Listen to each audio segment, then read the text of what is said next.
নমস্কার। কথায় কথায় কথামৃত অনুষ্ঠানের ১৫৬তম পর্বে আপনাদের স্বাগত। আপনারা এই অনুষ্ঠান দেখছেন প্রাণারাম ইউটিউব চ্যানেলে, যেখানে সপ্তাহে ৬ দিন সোম থেকে শনিবার সম্প্রচারিত হয় কথায় কথায় কথামৃত, আর রবিবার থাকে শ্রীরামকৃষ্ণের একজন পার্ষদের পূর্ণ জীবন প্রসঙ্গ। সবকটি অনুষ্ঠানই শুরু রাত্রি ৯টায়।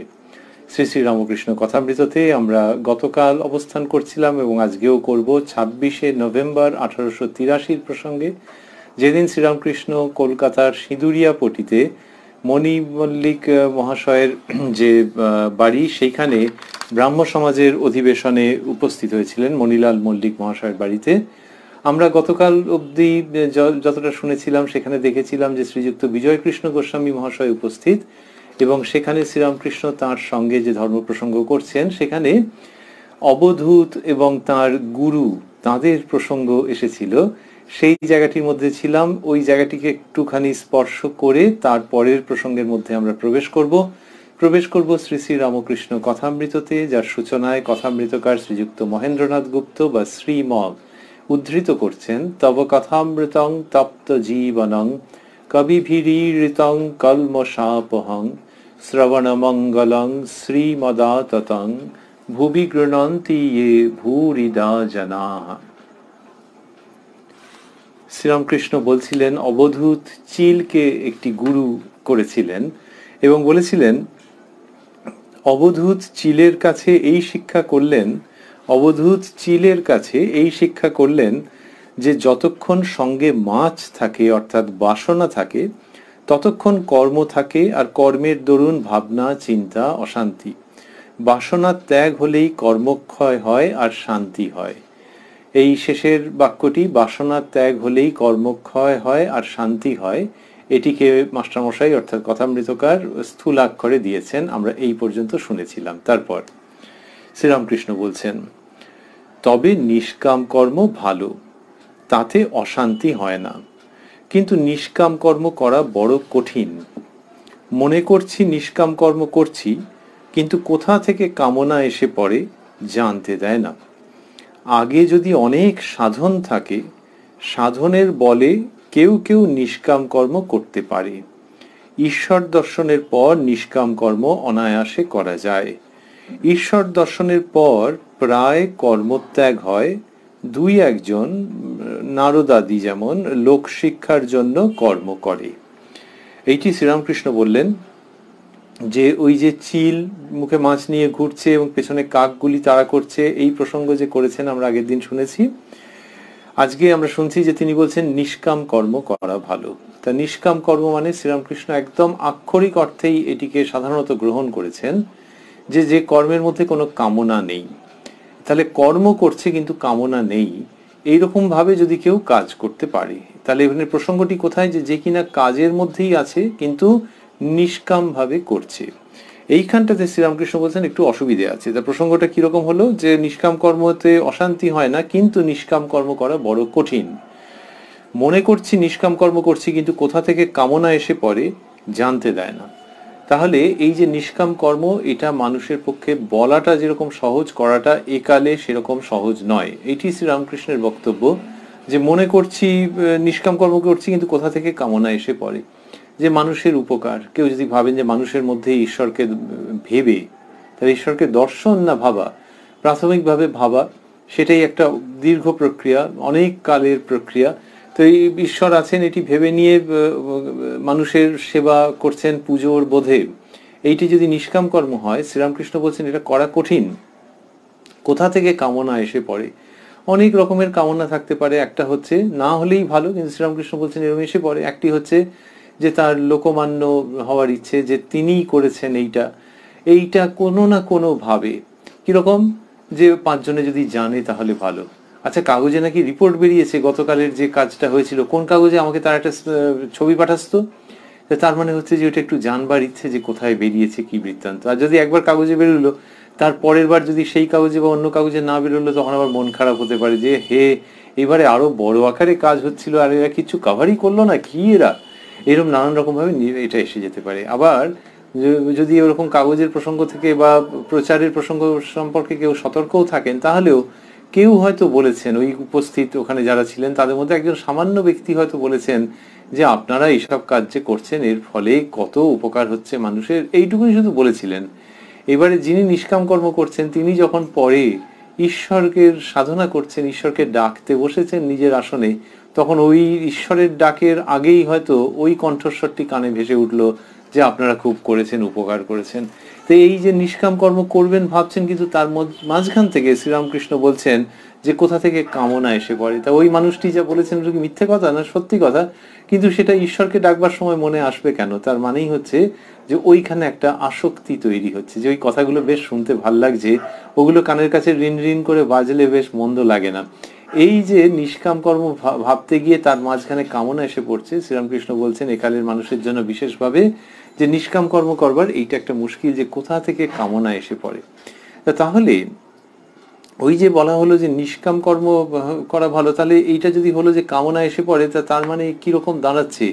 কালকে যে আমরা শুনেছিলাম যে শ্রীরামকৃষ্ণ বলছেন বাসনা ত্যাগ হলেই, তাহলে বাসনা ত্যাগ আর এই নিষ্কাম কর্ম এ তো একই ব্যাপার। শ্রীরামকৃষ্ণ যেটি দেখাচ্ছেন সেটি একটু অন্যরকম। সেটা কি? সেটা হচ্ছে যখন বাসনা ত্যাগ হবে এবং কেউ নিষ্কাম হবেন, তখন তিনি আর কর্মের ব্যাপারে অতি উৎসাহী থাকবেন না, বরং যাতে স্বাভাবিকভাবে কর্মত্যাগ কর্মক্ষয় হয়ে যায় সেটির জন্য তিনি উদ্যমী থাকবেন, প্রার্থনা করবেন। স্বাভাবিকভাবে কর্মত্যাগ মানে মানুষটা পায়ের উপর পাতুলে দিয়ে বসে থাকবে তা নয়। তিনি ঈশ্বরের জন্য নিজের জীবন, নিজের সময় সমস্ত নিয়োগ করবেন এবং জাগতিক যে কর্মগুলো করতেন সেইগুলো ক্ষয় হয়ে যাবে। তাহলে জাগতিক কর্ম ক্ষয় হয়ে গেলে জগতের লোকের ক্ষতি হবে না? শ্রীরামকৃষ্ণ যেভাবে বোঝাচ্ছেন সেই শিক্ষা হচ্ছে যে না, তা কেন? একজনের ওপরেই কি সব নির্ভরশীল ছিল? আর এই একজন যদি ঈশ্বরের জন্যে নিজের সময়কে দেয়, তাহলে যার জন্য সময় দিচ্ছে তিনিই ব্যবস্থা করবেন যে এর ওই সংসারের কাজগুলো কিভাবে কিভাবে হবে। সুতরাং এর অত ভেবে লাভ নেই। ইংলিশে যেটা বলা হয় নোবডি ইজ ইনডিসপেন্সেবল, কেউ এমন নেই যে তাকে ছাড়া পৃথিবীর কাজ সব রুদ্ধ হয়ে যাবে।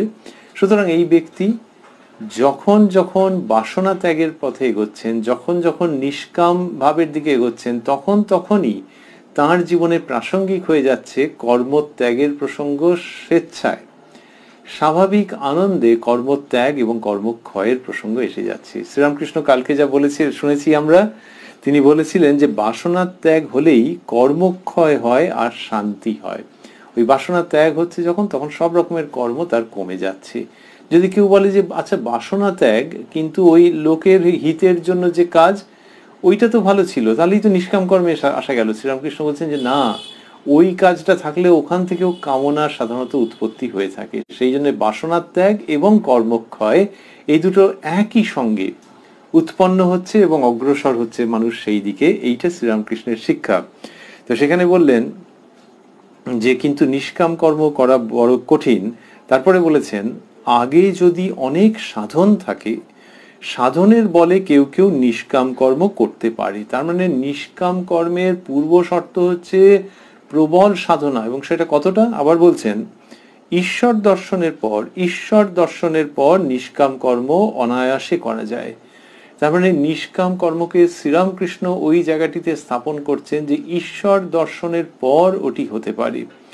অর্থাৎ নিষ্কাম কর্ম is not a child's play, ছেলের হাতের মোয়া নয়, ওরকম ভাবে ভাবা যেতে পারে, কিন্তু সেখানে যিনি করছেন তার ওই বিপদটা থেকে যাচ্ছে যে কামনা ঢুকে পড়ছে। একমাত্র বলছেন ঈশ্বর দর্শনের পর নিষ্কাম কর্ম অনায়াসে করা যায়। তাহলে এমনিতে অনেক সময় মানুষ যেভাবে নিষ্কাম কর্মকে একটা উপায় বলে ভাবে, এটা সেরকম আদৌ নয়। 26শে নভেম্বর 1883-তে সিঁদুরিয়াপটি ব্রাহ্ম সমাজে শ্রীরামকৃষ্ণ যা বলছেন এটি বিভিন্ন জায়গায় তিনি এই কথা বলেছেন বা এই কথামৃত বিতরণ করেছেন যে নিষ্কাম কর্ম করা সম্পর্কে খুব সাবধান। ঈশ্বর দর্শনের পর নিষ্কাম কর্ম অনায়াসে করা যায়। তাহলে ঈশ্বর দর্শনের পর তখন তো আর জনহিত করছি ওই ধরনের একটা ফিলান্থ্রপিক দৃষ্টিভঙ্গি থাকবে না। ঈশ্বর দর্শনের পর মানে তো অনেক দূরের প্রসঙ্গ সাধারণ মানুষের কাছে। এবং সেখানেই তিনি বলছেন ঈশ্বর দর্শনের পর প্রায় কর্মত্যাগ হয়। প্রায় মানে সচরাচর ঈশ্বর দর্শনের পর প্রায় কর্মত্যাগ হয়। দুই একজন মাস্টারমশাই বন্ধনীর মধ্যে লিখেছেন নারদাদি, কেন লিখছেন? তার কারণ শ্রীরামকৃষ্ণের কাছে তো আগে শুনেছেন, অন্যত্র শুনেছেন, দুই একজন নারদাদি লোকশিক্ষার জন্য কর্ম করে। তার মানে সেইটি হচ্ছে নিষ্কাম কর্ম, যে দু একজন ঈশ্বর দর্শনের পর দুই একজন মাত্র কর্ম করে লোকশিক্ষার জন্যে, এবং সেইগুলি হচ্ছে নিষ্কাম কর্ম। কিন্তু তা না হলে ওই মানে কোনো কামনাহীন ভাবে কাজ করছি লোকের ভালোর জন্য, এইটে বলা সোজা আছে, কিন্তু করাটা সোজা তো নয়, বরং ওখানে অসতর্ক পথে কামনা প্রবেশ করে পুরো জিনিসটির রূপ বদলে দিতে পারে। তাহলে শ্রীরামকৃষ্ণের পুরো বক্তব্যটি কোনখানে গেল? বক্তব্যটি গেল হচ্ছে যে নিষ্কাম ভাবটা সেইটের ওপর জোর আছে, বাসনার ত্যাগের উপরে জোর আছে। শ্রী শ্রী মা বলছেন নির্বাসনা হতে পারো তো এক্ষুনি হয়। তাহলে নিষ্কাম, বাসনার ত্যাগ, এইগুলি, এবং তার ফলে তার স্বাভাবিক পরিণতি কি, বা তার সঙ্গে স্বাভাবিকভাবে তার অনুষঙ্গে কি আসে? কর্মত্যাগ, কর্মক্ষয়। এই কর্মত্যাগ মানে আবারও আমরা ভাবছি যে সে লোকটা বেকার হয়ে গেল তা নয়, সে লোকটার কাজ চলে গেল তা নয়, কিন্তু যে কর্মগুলোর মধ্যে সে ছিল ধীরে ধীরে স্বাভাবিকভাবে সেগুলোর ক্ষয় হয়ে যাওয়া, নতুন কর্ম এসে না জোটা। এমনিতে মানুষের মনে হয় যে ইরে কর্মত্যাগ হয়ে গেল মানে তো সাংঘাতিক, এটা তো কি আশীর্বাদ না তার উল্টো। সেটা কখন মনে হবে? যখন কারোর কর্মের প্রতি আসক্তি থাকবে। কিন্তু মানুষে অনেক সময় বলে যে ঈশ্বরকে ডাকতে পারছে না সে, কেননা কাজের চাপে যে ডাকবে তার কোনো উপায় নেই। এই কথাটির মধ্যে যে জায়গাটি রয়েছে সেইটির যেন সমাধান যখন হচ্ছে যে সেই কাজ যদি তার হাত থেকে আস্তে আস্তে সরে যায়, স্বাভাবিকভাবে যদি সরে যায়, অন্য কেউ করছেন, এই মানুষটার একটা ট্রান্সফার হয়েছেন, উনি অন্য জায়গায় বদলি হয়ে গেছেন, সেইখানে ওই কাজের চাপ কম। বা তাহলে ভগবানকে ডাকা মানে হচ্ছে যে কাজের চাপ কমে যাওয়া? হ্যাঁ, নিশ্চয়ই তাই, যে ওই কাজের চাপ কম, এবং তখন এই ব্যক্তি ঈশ্বরের দিকে ঝাঁপিয়ে পড়তে পারবেন, প্রচুর সময় সেই দিকে নিয়োগ করতে পারবেন নিজেকে। এইটি হবে, এটা হচ্ছে স্বাভাবিকভাবে কর্মত্যাগ। এইটা শ্রীরামকৃষ্ণ অনেকবার করে বলেছেন যে যখন ঈশ্বরে কারোর মন যাবে, যখন মন থেকে কামনা বাসনা চলে যাওয়ার জন্য তিনি প্রার্থনা করবেন এবং সেই প্রার্থনা পূরিত হতে আরম্ভ করবে, তখন স্বাভাবিকভাবেই কর্মত্যাগ হতে আরম্ভ করবে তার জীবনে। এটি শ্রীরামকৃষ্ণ বলছেন। রামপ্রসাদ সেন, তার ঘটনা যে তিনি সব গান লেখেন এবং হিসেবের খাতায়ও গান লিখে ফেলেছেন, এইসব করেছেন, তখন অন্য যারা তারা সব ক্ষুব্ধ টুব্ধ হয়েছেন, হয়ে নালিশ গেছে। এবারে সংশ্লিষ্ট যে মানুষ তার কাছে যখন অভিযোগ গেছে, তিনি রামপ্রসাদ সেনকে ডেকে পাঠিয়েছেন।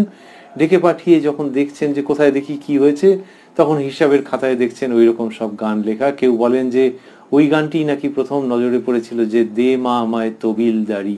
তো এই যেভাবেই হোক, ইতিহাস যা বলছে সেটা হচ্ছে এইসব গানগুলো যখন দেখলেন তখন উনি বুঝলেন যে এই লোককে ওই খাতা লেখার জন্য আটকে রাখা যায় না, আমরা করবও না তা।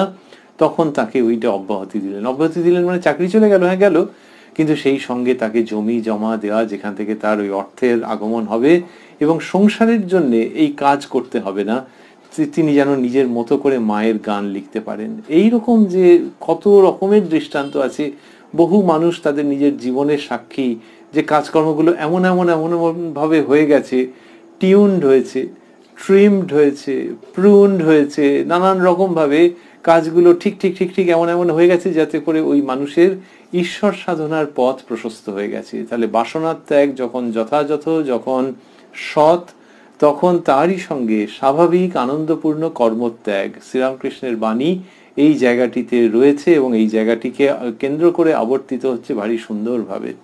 তিনি বলছেন, আগের দিন আমরা শুনেছি অবধূতের চিল একটি গুরু, আজকে সেই প্রসঙ্গ ছিল, আবার আমরা স্মরণ করছিলাম। তারপরে এখানে দেখছি যে যতটা শুনেছিলাম, তারপরে বলছেন অবধূতের আরেকটি গুরু ছিল মৌমাছি। অবধূতের আরেকটি গুরু ছিল মৌমাছি। মৌমাছি অনেক কষ্টে অনেক দিন ধরে মধু সঞ্চয় করে, কিন্তু সে মধু নিজের ভোগ হয় না, আর একজন এসে চাক ভেঙে নিয়ে যায়। মৌমাছির কাছে অবধূত এই শিখলেন, শ্রীমদ্ ভাগবতের উল্লেখ, মৌমাছির কাছে অবধূত এই শিখলেন যে সঞ্চয় করতে নাই। সাধুরা ঈশ্বরের উপর 16 আনা নির্ভর করবে, তাদের সঞ্চয় করতে নাই। এই দুটি বাক্য স্থূলাক্ষরে আছে। সাধুরা ঈশ্বরের উপর 16 আনা নির্ভর করবে, তাদের সঞ্চয় করতে নাই। তো ওই মৌমাছির কথাতে যে সে ওটা সঞ্চয় করছে, কিন্তু সেটা সে নিজে ভোগ করছে না। এইটি হচ্ছে সাধুর লক্ষণ, যে তিনি সঞ্চয় করবেন না। তাহলে এও যে সঞ্চয় করছে নিজের ভোগের জন্য নয়, মৌমাছি যে সঞ্চয় করছে তা সেইটি বলছেন যে মৌমাছির কাছে অবধূত এই শিখলেন যে সঞ্চয় করতে নাই। কি সুন্দর করে এটি তিনি বলছেন। এবং বললেন যে সাধুরা ঈশ্বরের উপর 16 আনা নির্ভর করবে, তাদের সঞ্চয় করতে নাই। তাহলে সাধু সঞ্চয় করবেন না, ঈশ্বরের উপর 16 আনা নির্ভর। 16 আনা নির্ভর কি সুন্দর যে শ্রীরামকৃষ্ণ বলছেন যে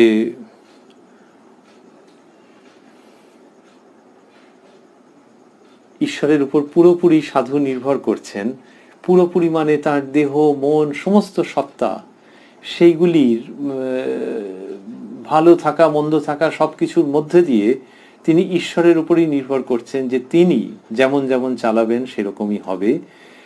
এবং বললেন যে তাদের সঞ্চয় করতে নাই, অর্থ দিলে সে তিনি গ্রহণ করবেন না এবং তিনি সঞ্চয় করবেন না। শ্রীরামকৃষ্ণ অন্যত্র বলেছেন যে পঞ্ছি আর দরবেশ সঞ্চয় করে না, অর্থাৎ পাখি এবং রমতা সাধু তারা সঞ্চয় করেন না, এটা শ্রীরামকৃষ্ণ বলেছেন। তার নিজের জীবনেও দেখতে পাওয়া যায়। তার নিজের জীবনে যে নিজের জন্য একটা জমিয়ে রাখা, এরকম করবেন না। একজন মানুষ, তিনি 10,000 টাকা দিতে গিয়েছিলেন, ঠাকুরের মনে হলো তার মাথায় কে যেন মারতে গেল। সেই মানুষটির নাম আমরা মাঝে মাঝে উল্লেখ করি, আবার মাঝে মাঝে উল্লেখ নাও করতে ইচ্ছে করে। কেন না, তার মনের মধ্যে তো ওই রকম একটা প্রবণতা হয়েছিল যে ঠাকুর শ্রীরামকৃষ্ণকে অর্থ দান করতে গিয়েছিলেন। তাহলে তিনি, আমরা যখন দেখছি, আমাদের কি সবসময় এরকম হয় যে সাধু ভক্তদের জন্য অতগুলো টাকা দান করব? সেই জন্য সেই মানুষটিকে আমাদের দৃষ্টিতে যখন দেখছি তখন খুব বেশি তার প্রতি কড়া মনোভাব নিতে পারছি না এক এক সময়। আর শ্রীরামকৃষ্ণের দিকটা বোঝা যাচ্ছে সাধু তো, ফলে 10,000 টাকা দেবে, মাথায় মনে হলো কে একটা লাঠির বাড়ি মারলো। তো এইরকম অবস্থা। মথুরবাবু ঠাকুরের নামে একটা তালুক দিতে চেয়েছিলেন, তা সেইখানেও ঠাকুর খুব রেগে গিয়েছিলেন। হৃদয় রামের মাঝখানে মধ্যস্থতায় কথা হয়েছিল, ঠাকুর একেবারে খুব রাগটাগ করেছিলেন, এই সমস্ত করেছিলেন। সেখানে মথুরবাবু রয়েছেন, মথুরবাবুর ক্ষেত্রেও ওই রকমই ব্যাপার, যে তিনি তো তার মতো দিতে চেয়েছেন, সুতরাং তিনি প্রণম্য। তা এইরকম সব ব্যাপার হয়ে আছে। মথুরবাবু প্রণম্য যে এটা বারবার আলোচিত হয়, কিন্তু ওই মানুষটি যেন একটা বিরাট দোষ করে ফেলেছে যে 10,000 টাকা দিয়ে গেছে, এই জন্য তার নাম যখনই আলোচিত হয় তখনই সাধারণত তাকে নেগেটিভ মার্কিং করা হয়। ওই জন্য আমরা নেগেটিভও দিচ্ছি না, পজিটিভও দিচ্ছি না, মাঝখানে জিরোর মতো একটা শূন্যতা, স্তব্ধতা আমরা বজায় রাখছি। তো এই শ্রীরামকৃষ্ণ বলছেন যে সাধুরা ঈশ্বরের উপর 16 আনা নির্ভর করবে, তাদের সঞ্চয় করতে নাই। শ্রীরামকৃষ্ণকে যারাই দেখেছেন তারাই প্রায় সকলে লক্ষ্য করেছেন যে এর অন্যতম চারিত্রিক বৈশিষ্ট্য বললে অনেক সময় মনে হয় এটা বুঝি অর্জন করেছেন, তা নয়, এটা এর স্বভাবজ, এর মধ্যেই রয়েছে যে অপূর্ব ত্যাগ। এই জাগতিক অর্থে কোনো কিছুর মধ্যে তার কোনো আসক্তি নেই। শুধু আসক্তি নেই থাকলে আবার অনেক সময় বলে কেউ যে অমুক দিয়ে গেছে, হয়তো দেখা গেল ঘরের মধ্যে একটা ভালো কিছু আছে, বলে এটা কে দিল না, অমুক দিয়ে গেছে। তখন এমন হতে পারে যে আমি তো আর চাইনি, দিয়ে গেছে, আচ্ছা থাক, আমি না খেলেও, আমি না ব্যবহার করলেও যার দরকার তাকে দেওয়া যাবে। শ্রীরামকৃষ্ণ সেটাও নয়, যে কোনো রকম ভাবে যেন এই গ্রহণের ব্যাপারটা না আসে, যে আমি যদি চুপ করেও থাকি তার মানে তো প্রকারান্তরে গ্রহণই হলো। তা সেই সর্বাংশে সর্বদেহ দিয়ে তার সেই ত্যাগের ভাব পরিস্ফুট হচ্ছে। সেই শ্রীরামকৃষ্ণই বলছেন যে সাধুরা ঈশ্বরের উপর 16 আনা নির্ভর করবে, তাদের সঞ্চয় করতে নাই। তা শ্রীরামকৃষ্ণ কি ভগবান? তো তিনি তো অবতার, তাকে আবার সাধুর সঙ্গে মেলানো? তা তিনি যখন যে জীবনটি দেখাচ্ছেন সেই জীবনের মধ্যে দিয়ে তো তিনি দৃষ্টান্ত স্থাপন করছেন, সাধুর দৃষ্টান্ত, পরমহংসের দৃষ্টান্ত তিনি স্থাপন করছেন, আবার গৃহীর আদর্শ তিনি স্থাপন করছেন। এই সমস্তগুলো যেখানে করছেন সেইখানে আমরা এই প্রসঙ্গটিতে মিল খুঁজে পাচ্ছি, অদ্ভুত সৌসাদৃশ্য খুঁজে পাচ্ছি, যে হ্যাঁ, তিনিও কোনো মাত্র সঞ্চয়ের ধার দিয়ে যাননি। এবারে এই যে বললেন যে সাধুরা ঈশ্বরের উপর 16 আনা নির্ভর করবে, এবারে তারপরে পরেই একটি বাক্য পরেই বলছেন এটি সংসারীর পক্ষে নয়, সংসারীর সংসার প্রতিপালন করতে হয়, তাই সঞ্চয়ের দরকার হয়। পঞ্ছি আর দরবেশ সঞ্চয় করে না, মানে ওই পাখি আর সাধু সঞ্চয় করে না, কিন্তু পাখির ছানা হলে সঞ্চয় করে, ছানার জন্য মুখে করে খাবার আনে। তাহলে ওই যে পাখি সঞ্চয় করছে না, এমনিতেও তো মুক্ত আকাশে ঘুরে বেড়াচ্ছে, কিন্তু ছানা হলে সঞ্চয় করে, ছানার জন্য মুখে করে খাবার আনে। এটার দুটো অর্থ। একটা হচ্ছে যে পাখি সঞ্চয় করে না বলা হলো, দরবেশ হয়েছে, পঞ্চি ওর দরবেশ মানে সাধু সঞ্চয় করে না, কিন্তু পাখি যে সঞ্চয় করে না তাহলে তো ব্যতিক্রম আছে, যে ওই তো দিব্যি খাবার মুখে করে আনছে আর ওরা সব ঠোঁট হাঁ করে রয়েছে, ওদের মুখে মুখে দিচ্ছে, এই তো সঞ্চয়। তা সঞ্চয় না হলে আর ওটা নিয়ে এলো কেন? তাহলে সেইটা যে এক্সেপশন, যে ছানা হলে তখন করে, এইটি বোঝানোর জন্য। আরেকটি হচ্ছে ছানা হলে যেটা করছে ওটা সংসারীর জন্য ধরে নাও, আর তা না হলে যেটা, সেটা সাধুর জন্য, যে সে সঞ্চয় করছে না, মুক্ত আকাশে ঘুরে বেড়াচ্ছে। শ্রীরামকৃষ্ণ বলছেন, দেখো বিজয়, ওই বিজয় কৃষ্ণ গোস্বামী মহাশয়ের সঙ্গে কথা হচ্ছিল তো, আমরা আগে স্মরণ করেছি। বলছেন, দেখো বিজয়, সাধুর সঙ্গে যদি পুঁটলি পাটলা থাকে, সাধুর সঙ্গে যদি পুঁটলি পাটলা থাকে, 15টা গাঁটওয়ালা যদি কাপড় বুচকি থাকে, তাহলে তাদের বিশ্বাস করো না। কিরকম সুন্দর করে বর্ণনা, আবার 15 বলছেন। আচ্ছা, গুনে গুনে দেখা হয়েছে নাকি 15, কি জানি, কিন্তু কথার মধ্যে বেশ মজা এসে যাচ্ছে। দেখো বিজয়, সাধুর সঙ্গে যদি পুঁটলি পাটলা থাকে, তার মানে ছোট বড় মাঝারি নানান রকম সব প্যাকেজ আছে, 15টা গাঁটওয়ালা যদি কাপড় বুচকি থাকে, তাহলে তাদের বিশ্বাস করো না। 15টা গাঁট মানে 15টা হতে পারে, 13টা হতে পারে, 17টা হতে পারে, বা 16টা হতে পারে। উদ্দেশ্য হচ্ছে যে ওরে বাবা, নানান রকম ভাবে বেঁধে রেখেছে যে কেউ সহজে খুলতে পারবে না, চুরি চামারি যাতে না হয়, এতটাই তার ভেতরে কিছু আছে, ভালো কিছু খাবার দাবার আছে, পয়সা কড়ি আছে, কি আছে কে জানে, ও 15খানা গেট মেরে দিয়েছে। তা যদি এরকম থাকে, তাদের বিশ্বাস করো না। বিজয় কৃষ্ণ গোস্বামী মহাশয় গয়াধাম থেকে ফিরেছেন, তো তিনি অনেক সাধু দেখে এসছেন, বা সাধুর বেশধারী অনেকজন মানুষকে দেখেছেন, পুরুষকে দেখেছেন। তো তাকে এরকম ভাবে বললেন, এই প্রসঙ্গের মধ্যে কোথা থেকে এলো এটি? অবধূত তার চিল একটি গুরু, যেখানে কিনা বাসনা ত্যাগ সেই প্রসঙ্গ আসছে, মৌমাছি একটি গুরু, সঞ্চয় করবেন না এই উচ্চাঙ্গের প্রসঙ্গ আসছে। সেইখানেই শ্রীরামকৃষ্ণ আবারও আদর্শ স্থাপনের জন্য আরো কয়েকটি গুরুত্বপূর্ণ প্রসঙ্গ উপস্থাপন করছেন। বললেন যে মজা করছেন, মজার ভঙ্গিতে বলছেন যে সাধুর সঙ্গে যদি পুঁটলি পাটলা থাকে, 15টা গাঁটওয়ালা যদি, দেখো বিজয়, যদি থাকে 15টা গাঁটওয়ালা যদি কাপড় বুচকি থাকে, তাহলে তাদের বিশ্বাস করো না। আমি বটতলায় ওই রকম সাধু দেখেছিলাম, মানে পঞ্চবটী বটতলা, আমি বটতলায় ওই রকম সাধু দেখেছিলাম। 2-3 জন বসে আছি, কেউ ডাল বাচ্ছে, কেউ কেউ কাপড় সেলাই করছে, আর বড় মানুষের বাড়ির ভান্ডারার গল্প করছে। আচ্ছা, কাপড় সেলাই দরকার হতে পারে, যে কাপড়টা ছিঁড়ে গেছে, ডাল বাচ্ছে সেও হতে পারে, কিন্তু দেখো কি বলছে, 2-3 জন বসে আছে, কেউ ডাল বাচ্ছে, কেউ কেউ কাপড় সেলাই করছে, আর বড় মানুষের বাড়ির ভান্ডারার গল্প করছে। বলছে, আরে ও বাবু ने लाखों रुपया खर्च किया, সাধু লোক কো বহুত খিলায়া। আচ্ছা, সেটাও তো না হয় তথ্যের দিক থেকে হলো, কিন্তু একটু কিরম কিরম লাগছে যে ডাল বাচ্চা আর কাপড় চোপড় সেলাই করছে, আর এরকম বলছে যে সাধু লোক কো বহুত খিলায়া। আরে শেষ হয়নি, পুরি, জিলেবি, পেড়া, বরফি, মালপুয়া, বহুত চিজ তৈয়ার কিয়া। সকলের হাস্য, যে মনের মধ্যে বহুত চিজ কতটা ঢুকে গেছে, যে আবার মেনু বলে দিচ্ছেন পরপর। এদিকে গেরুয়া পরে বসে আছে, পুরি, জিলেবি, পেড়া, বরফি, আর বাবা সেসব সব বলে যাচ্ছে, আর ওই রকম সব করছে। তো বললেন যে ওই ওই যে যার কিনা ওই দিকটাতে মন রয়েছে, সেই রকম সাধুকে, বিজয় কৃষ্ণ গোস্বামী মহাশয়কে বলছেন যাদের বিশ্বাস করো না। শ্রীরামকৃষ্ণের এই ভঙ্গি, তিনি তো নিজে ওই রকম ছিলেন। আমরা অনেক সময় বলে থাকি যে শ্রীরামকৃষ্ণ জিলিপি খেতে ভালোবাসতেন, লাট সাহেবের চাকা, সেইটা বলার মধ্যে একটু ভাবার আছে যে তিনি বলছেন, মানে তিনি কি দক্ষিণেশ্বরে রোজ অর্ডার দিয়ে আনাতেন? যদি চাইতেন তাহলে তো লোকে সত্যি রোজ এনে দিত, একটুখানি করে হলেও রোজ এনে দেওয়া কোনো মানে অসুবিধার ছিলই না। এই যারা তার কাছে যেতেন বিভিন্ন সময়তে, মাস্টারমশাই তো গেছেন কতদিন, তা একটু জিলিপি কিনে নিয়ে যেতে পারেন না? যে যদি ঠাকুরের অতই পছন্দ থাকে, অত পছন্দ নয়, আর দুই হচ্ছে ওরম ভাবে যদি নিয়ে যান, তাহলে তাকে ওইরম ভাবেই ফেরত নিয়ে যেতে হবে। এরকমই তো ঠাকুরের মনোভাব ছিল, মনে কষ্ট দিতেন না, কিন্তু পরিষ্কার করে দিতেন যে তার প্রয়োজন নেই। তাহলে একটা কোনো উপলক্ষে ওরকম মানুষের মাঝখানে মজা করেছেন, সেটা আলাদা কথা। কিন্তু আর কামার পুকুরে যখন ছোটবেলায় সময় কেটেছে, দিন কেটেছে, তখন একটু ভালো মন্দ কিছু খাওয়া মানে ওই জিলিপি, তাছাড়া আর কি বা হবে। সে হয়তো খুব মানে এখনকার দিনের ভাষায় খুব অর্ডিনারি জিলিপি ছিল, তা ওই জিলিপিটা খেয়েছেন ছোটবেলায়, কিন্তু তার ওইদিকে মন এরকম। আমরা মাঝখান থেকে ওইসব ভেবে অনেকটা আধ ঠোঙা কি পৌনে এক ঠোঙা জিলিপি টিলিপি খেয়ে একেবারে সে সাংঘাতিক কাণ্ড, কোথায় অ্যান্টাসিড কোথায় কি খুঁজতে আরম্ভ করি, হয়তো যে ঠাকুর খেয়েছেন বলে। তা সেইটি কিন্তু আবার ঠাকুর যে জিলিপি যদি খেয়ে থাকেন আর তার সঙ্গে যে আবার যে উপদেশগুলো দিয়েছেন সেগুলো অতটা কি গ্রহণ করেছি, হয়তো করিনি, কিন্তু জিলিপি খেয়ে অ্যান্টাসিড ফ্যান্টাসিড খেয়ে একটা অদ্ভুত রকমের হয়ে বসে আছি। তো শ্রীরামকৃষ্ণ দেখাচ্ছেন যে ওই যে সাধুরা যাদেরকে উনি দেখেছেন ওরকম গেরুয়া পোশাক পরে, তারা ওই রকম এরকম করছেন আর কি মজায় সব গল্প করছেন যে ওই সব কোথায় কি খাইয়েছে টাইয়েছে। তো সেখানে তিনি বিজয়কৃষ্ণ গোস্বামী মশাইকে বারণ করেছেন, এবং ওই যে মেনু বলে গেছে আর ঠাকুর এখানে বলেছেন, সবাই হেসে ফেলেছেন। মাস্টারমশাই লিখছেন, বিজয়, আজ্ঞা হাঁ, গয়ায় ওই রকম সাধু দেখেছি, গয়ায় লোটাওয়ালা সাধু। সকলের হাস্য। বিজয়কৃষ্ণ গোস্বামী বলে, আরে ঠাকুর এই প্রসঙ্গে চলে এলেন কি করে? তো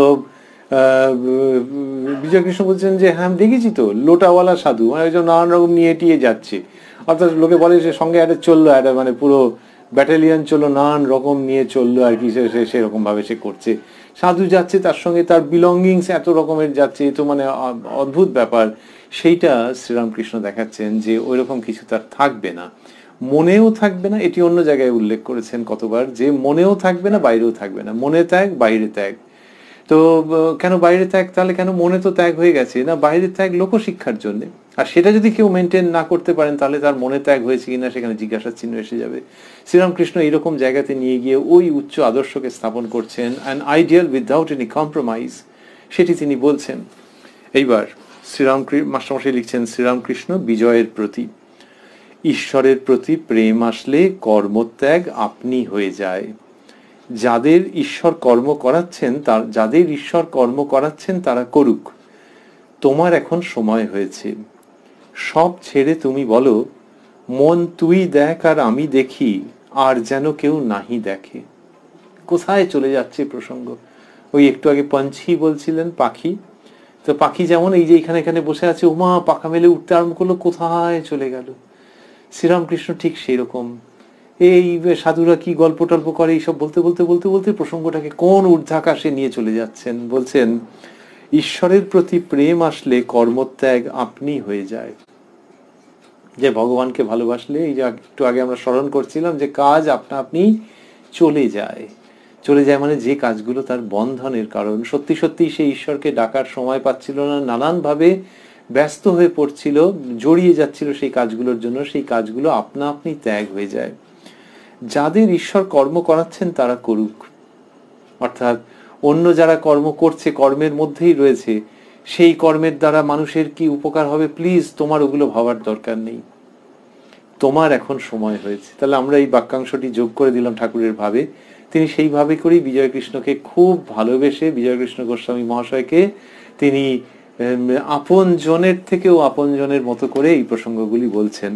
তোমার এখন সময় হয়েছে, সব ছেড়ে তুমি বলো, মন তুই দেখ আর আমি দেখি, আর যেন কেউ নাহি দেখে। এই বলিয়া ভগবান শ্রীরামকৃষ্ণ সেই অতুলনীয় কণ্ঠে মাধুর্য বর্ষণ করিতে করিতে গান গাহিলেন। সিঁদুরিয়াপটি ব্রাহ্ম সমাজ, 26শে নভেম্বর 1883। শ্রীরামকৃষ্ণ সেখানে গান করছেন, কি অপূর্ব পরিবেশ তৈরি হচ্ছে। শ্রীরামকৃষ্ণ গান করছেন, কি গান করছেন মাস্টারমশাই তার আগে লিখলেন, এই বলিয়া ভগবান শ্রীরামকৃষ্ণ। তাহলে মানুষকে স্মরণ করিয়ে দিচ্ছেন যে যিনি বলছেন, সাধুর আদর্শ স্থাপন করছেন, গৃহীর আদর্শ স্থাপন করছেন, শুধু স্থাপন করছেন না, কত বাস্তব উদাহরণের মাধ্যমে, হাসি মজা ঠাট্টার মধ্যে দিয়ে সেগুলি হৃদয়ের মধ্যে দৃঢ়ভাবে অঙ্কিত করে দিচ্ছেন। My friend, make no mistake that he is God himself, God incarnate on this earth, ভগবান শ্রীরামকৃষ্ণ। এই কথাগুলিকে মাস্টারমশাই কথামৃতের মধ্যে কি সুন্দর করে স্থাপন করে দিচ্ছেন একেবারে স্বাভাবিকভাবে। লোকে যখন ঈশ্বরের বেদিতে পুষ্প নিবেদন করে তখন কিরকম করে, খুব সাবধানে সাবধানে পুষ্পটি ওইখানে স্থাপন করে, নিবেদন করে পূজার বেদিতে। শ্রীরামকৃষ্ণ কথামৃত রূপ বেদির উপরে অবস্থিত যে শ্রীরামকৃষ্ণ, তাঁরই শ্রীচরণে এই বাংলা ভাষার শব্দগুলিকে যেন স্থাপন করেছেন পুষ্পের মতো। এইরকমই দুটি পুষ্প ভগবান শ্রীরামকৃষ্ণ। কি সুন্দর সযত্নে স্থাপিত। আবারও ভাবছি যে যিনি গৃহীর কথা বলছেন, সন্ন্যাসীর কথা বলছেন, তার নিজের জীবনের কথা বলছেন, সাধারণ মানবের রূপে কথা বলছেন, মানুষকে আকৃষ্ট করবার জন্যে, সৎভাবে অনুপ্রাণিত করবার জন্য তিনি, বন্ধু ভুল করো না, ভগবান স্বয়ং।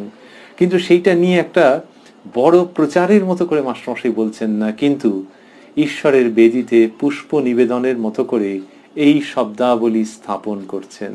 লিখছেন ভগবান শ্রীরামকৃষ্ণ। পুরো বাক্যটি, এই বলিয়া ভগবান শ্রীরামকৃষ্ণ সেই অতুলনীয় কণ্ঠে মাধুর্য বর্ষণ করিতে করিতে গান গাইলেন। বর্ষণ, এমনিতে যখন বৃষ্টি পড়ে সে তো ওপর থেকেই পড়ে, নাকি অন্য কোনো জায়গা থেকে পড়ে, তো ওপর থেকে বৃষ্টি হয়। আর ভগবান শ্রীরামকৃষ্ণ যখন গান গাইছেন তখন অন্যরকম হচ্ছে। এটার ওপর নিচ বলে কিছু নেই, কানের মধ্যে প্রবেশ করছে, করে ভেতরটিকে অভিসিঞ্চিত করছে, মাধুর্য বর্ষিত হচ্ছে। এইটি, this is showering of a different kind. এটি ওপর থেকে পড়ছে ওরকম নয়, কিন্তু যেন সর্বশরীর দিয়ে 360 ডিগ্রিজ অ্যাপ্রিসিয়েশন। তো এই বলিয়া ভগবান শ্রীরামকৃষ্ণ সেই অতুলনীয় কণ্ঠে মাধুর্য বর্ষণ করিতে করিতে গান গাইলেন। পুরো সত্তা জুড়ে সেটি গৃহীত, আস্বাদিত হচ্ছে, সেই রকম ভাবে মাধুর্য বর্ষিত হচ্ছে। সেই অতুলনীয় কণ্ঠে মাধুর্য বর্ষণ করিতে করিতে গান গাইলেন, যতনে হৃদয়ে রেখো আদরিণী শ্যামা মাকে। তো এই শব্দগুলিকে মাস্টারমশাই স্থূলাক্ষরে দিয়েছেন। যতনে হৃদয়ে রেখো আদরিণী শ্যামা মাকে, মন তুই দেখ আর আমি দেখি, আর যেন কেউ নাহি দেখে। তাহলে আদরিণী শ্যামা মা, আদরিণী, আদরে রাখতে হয়, নাহলে অভিমান করে, মুখ ফিরিয়ে নেয়। তো খুব আদরের শ্যামা মা, তাকে যত্নে হৃদয়ে রেখো। আমরা শ্যামা পুজোর কাছাকাছি সময়ে রয়েছি। আমরা যে তারিখে অনুষ্ঠান শুনছি সেটিও ওই তারিখের কাছাকাছি। তারিখটি কি, যেদিনের কথামৃত আমরা শুনছি, 26শে নভেম্বর 1883। আমরা তার কাছাকাছি সময়ে রয়েছি, আমরা শ্যামা পুজোর কাছাকাছি সময়ে রয়েছি। শ্রীরামকৃষ্ণ তার অতুলনীয় কণ্ঠে মাধুর্য বর্ষণ করছেন। যতনে হৃদয়ে রেখো আদরিণী শ্যামা মাকে, মন তুই দেখ আর আমি দেখি, আর যেন কেউ নাহি দেখে। আর যেন কেউ নাহি দেখে মানে হৃদয়ের মধ্যে আবার কেউ উঁকি মেরে দেখবে নাকি? এটা হচ্ছে যে মুখে সেই কথার বিশেষ বলো না, একেবারেই বলো না। মুখে বললে লোকে একটু দেখে ফেললো, ওরকম করো না। তিনি খুব আদরিণী, তিনি প্রচার চান না। তোমার মধ্যে যে ভক্তি ভাব আছে, তোমার মধ্যে যে মায়ের প্রতি আকর্ষণ আছে, তোমার মধ্যে যে মা অবস্থান করছেন, সেটা আর কাউকে বলো না। বললে গানের ভাষায় ও বেটি আবার মুখ ফিরিয়ে নেবে হয়তো। আদরিণী শ্যামা মা, তাই মন তুই দেখ আর আমি দেখি, আর যেন কেউ নাহি দেখে। কামাদিরে দিয়ে ফাঁকি, আয় মন বিরলে দেখি, রসনারে সঙ্গে রাখি, সে যেন মা বলে ডাকে। তাহলে কামাদিরে দিয়ে ফাঁকি, তাহলে কামাদি, কামনা বাসনা, সেসব কত রকমের তো আছে। তো সেই তাদেরকে ফাঁকি দেবো, ফাঁকি দেবো মানে তারা ভাবছে আমাকে গ্রিপ করে ফেলেছে, আমাকে কবজা করে ফেলেছে, কিন্তু মা তো ভেতরে আছেন, মায়ের নাম স্মরণ করে ওদেরকে ফাঁকি দিয়ে দেবো। তার মানে বিচারের দ্বারা ওদেরকে সরিয়ে দেবো, ওরা টেরই পাবে না।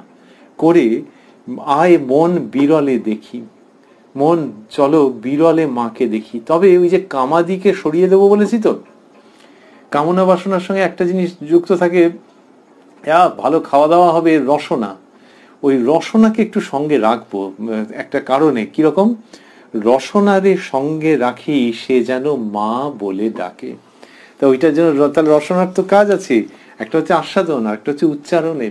তো রসনাকে ওই আস্বাদনের ব্যাপারে একটুখানি ট্রিকি আছে, একটু ডাইসি আছে রাখাটা, কিন্তু তবু রাখবো। কেননা সে রাখবো এই জন্যেই যাতে সে মা বলে ডাকে। রসনারে সঙ্গে রাখি, সে যেন মা বলে ডাকে, মাঝে মাঝে সে যেন মা বলে ডাকে। আখর দিচ্ছেন, কুরুচি কুমন্ত্রী যত, নিকট হতে দিও নাকো, জ্ঞান নয়নকে প্রহরী রেখো, সে যেন সাবধানে থাকে, খুব যেন সাবধানে থাকে, যতনে হৃদয়ে রেখো আদরিনী শ্যামা মাকে। গানের শেষের দিকে আবার ওই কুরুচি কুমন্ত্রী যত নিকট হতে দিও নাকো, কাছে এলেই আবার চোখ রাঙাবে কে? জ্ঞান নয়নকে প্রহরী রেখো, সে যেন সাবধানে থাকে, যতনে হৃদয়ে রেখো আদরিনী শ্যামা মাকে। বিজয়ের প্রতীক। ভগবানের শরণাগত হয়ে এখন লজ্জা ভয় এসব ত্যাগ করো। আমি হরিনামে যদি নাচি লোকে আমায় কি বলবে, এসব ভাব ত্যাগ করো। বিজয় কৃষ্ণ গোস্বামীকে কত ভালোবেসে এইসব বলছেন, যে আর ওই কামনা বাসনার মধ্যে কোনো রকমের কর্মের মধ্যে জড়ানোর ইচ্ছে ত্যাগ করো। ভগবানের শরণাগত হয়ে এখন লজ্জা ভয় এসব ত্যাগ করো। শ্রীরামকৃষ্ণ বলছেন সেটি একটু বাদেই আমরা পাবো লজ্জা ঘৃণা ভয়। তো বললেন যে এখানে বলছেন লজ্জা ভয় এসব ত্যাগ করো, তাহলে ভগবানের শরণাগত হয়ে এসব ত্যাগ করতে হবে। আমি হরি নামে যদি নাচি লোকে আমায় কি বলবে, এসব ভাব ত্যাগ করো। কি সুন্দর করে নিয়ে আসছেন। লোকে যখন সাঁতার শেখে তখন যেরকম যে এবারে যে করে হোক শিখতেই হবে, তাই একটুখানি রিস্ক নিয়ে হলেও শিখতে হবে। হ্যাঁ চলো রিস্ক নিয়ে হলেও, এইখানে কিসের রিস্ক আবার, না এখানে লোকে কি ভাববে, এ খুব ধার্মিক হয়ে গেছে লজ্জা করছে, ওই সব ছাড়ো। তাকে পেতে হলে তাকে নিয়ে থাকার এই তো উপায়, এই তো পদ্ধতি, এই তো জীবন শৈলী, যে আমি হরি নামে যদি নাচি লোকে আমায় কি বলবে, সব ভাব ত্যাগ করো। তারপর বলছেন লজ্জা ঘৃণা ভয় তিন থাকতে নয়।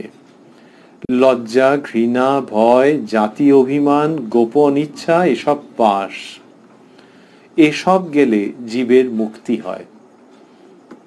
বললেন যে লজ্জা ঘৃণা ভয়, তার মানে লজ্জা, যে ঈশ্বরের নামে লজ্জা লাগছে, এরকম ভাবে করতে নেই, এরকম ভাবে করতে নেই। চক্ষু লজ্জা একটা অন্য জিনিস, সেটা থাকা ভালো, মানুষের আব্রু থাকে। কিন্তু ঈশ্বরের নাম করতে গিয়ে লজ্জা হবে, অনেক সময় পুরুষ মানুষদের হয়তো বেশি করেই এটা হয়, যে ওই মহিলারা মায়েরা গান গাইছে মাথা নেড়ে হাততালি দিয়ে, ঠিক আছে আমারও বেশ দারুণ লাগছে, কিন্তু তাই বলে হাততালি দিয়ে করবো আর গান গাইবো, চুপ করে থাকি। আমি গান জীবনে গাইনি, আর কে কি ভাববে, চুপ করে থাকি, লজ্জা লাগছে। সবেগে ভাঙছেন যে না, এই লজ্জার কোনো মানে নেই। লজ্জা নয় ঘৃণা, ঘৃণার ভাব যদি থাকে সেটাও একটা পাশ বা বন্ধন।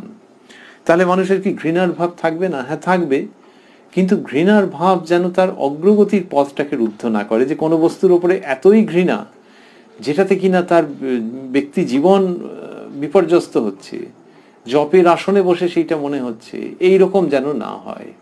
তাহলে ঘৃণিত বস্তুর থেকে দূরে থাকবে, কিন্তু ঘৃণা যেন মনকে ধরে ঝাঁকুনি দিতে না পারে। You should get the better of ইট।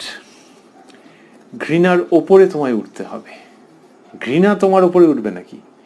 তো লজ্জা ঘৃণা ভয় সেরকমই, যে ভয়ও মানুষকে, কত রকমের ভয় আছে, তো সেই ভয়ের ওপরে উঠতে হবে, নির্ভয় হতে হবে।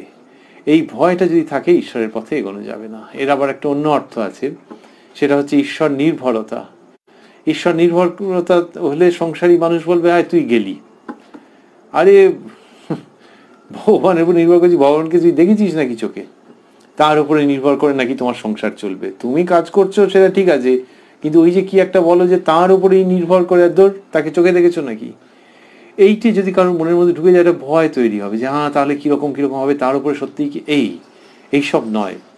ওখানে ভয় না করে তার উপরেতে নির্ভর করতে হবে। ভয় নয়, আশঙ্কা নয়, এক।